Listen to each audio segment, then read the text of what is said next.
再来关心一个不幸的消息，这是伫彰化市华阳街一间人家厝透早发生火烧厝，造成一死两伤，因为火正猛，相对出动12台伤车、5台救护车到现场去抢救。厝内有一个老爸甲一个3个囡仔掉咧。火虽然讲伫10分钟内被拍花，不过一个6岁查甫囡仔被救出来时已经无气啊，送去病院急救嘛是无效，因某带一个囡仔出门逃过尸检。出来了！警察人员自小甲草台厝内救出一位6岁的查甫囡仔。边个家属一直咧化工囡仔的状况安怎？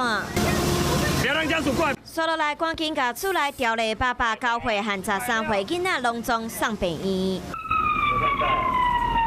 这是发生伫彰化市华阳街一间民家厝，今日透早开始导火，相对出动12台消防车前往抢救。虽然伫10分钟了后控制火势，不过当时调伫厝内爸爸和3个囡仔，互警消人员救出来了后，上细汉的6岁查甫囡仔当场无喘气，送病院钥匙救无转来。6岁的小男生，不幸的他就是欧卡这样子，一个是9岁的男孩，40% 的面积烧烫伤插管，目前在加护病房。13岁的小女生手部有大概1% 的烫伤，跟也是吸入性呛伤，目前也是在加护病房观察。病院讲，另外2位9岁和13岁囡仔是真侪所在烧烫伤，当咧治疗。囡仔爸爸干那留下吉伤和手烧烫伤，不过导火详细原因要来调查。啊，那突然讲安尼烧起来，我嘛唔知，走去无偌久尔，伊差3点外出门，4点外就敲电话，就讲厝烧起来。厝边隔壁讲，当时场面真混乱，敢若听到因咧喊救人的声音。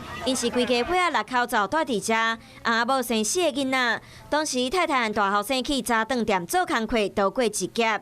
爸爸和3个囡仔拢互救出来，不过不幸的是，上细汉6岁后生救无转来。